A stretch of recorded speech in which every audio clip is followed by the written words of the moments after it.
بسم اللہ الرحمن الرحیم۔ ان کا نام حبیب بن مالک تھا۔ وہ یمن کے بہت بڑے سردار تھے۔ ابو جہل نے پیغام بھیجا کہ حبیب، محمد صلی اللہ علیہ وسلم نے فلاں تاریخ کو چاند کے 2 ٹکڑے کرنے ہیں، تم یہاں آ جاؤ، چاند کو دیکھنا وہ 2 ٹوٹے ہوتا ہے یا نہیں۔ چنانچہ حبیب بن مالک نے رخت سفر باندھا اور کوہ ابو قیس پر پہنچ گئے، جہاں کفار نے مطالبہ کر دیا تھا کہ آسمانی معجزہ یہاں دکھائے، یہ چاند کو 2 ٹکڑے کرو۔ میرے آقا محمد صلی اللہ علیہ وسلم تشریف لائے اور چاند 2 ٹکڑے کر دیا اور واپس تشریف لے گئے۔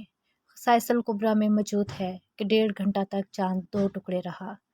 حبیب بن مالک یہ دیکھ کر حضور اکرم صلی اللہ علیہ وسلم کے پاس تشریف لے آئے اور بولے، یہ سب ٹھیک ہے، لیکن بتائیں میرے دل کو کیا دکھ ہے؟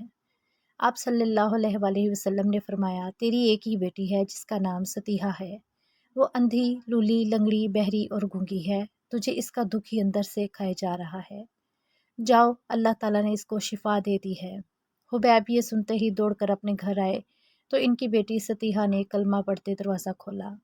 حبیب نے پوچھا کہ ستیحہ، تجھے یہ کلمہ کس نے سکھایا؟ تو اس نے حضور اکرم صلی اللہ علیہ وسلم کا سارا حلیہ بتایا اور بولی، اے ابا جان، وہ آئے، مجھے زیارت بخشی اور دعا فرمائی اور مجھے کلمہ طیبہ بھی پڑھا گئے۔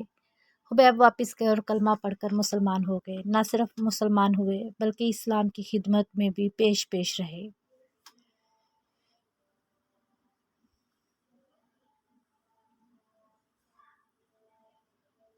نوٹ: اس پیغام کو دوسروں تک پہنچائیے تاکہ اللہ کسی کی زندگی کو آپ کے ذریعے بدل دے۔ آمین ثم آمین۔ ویڈیو پسند آئے تو لائک کریں اور چینل کو سبسکرائب کریں۔ جزاک اللہ۔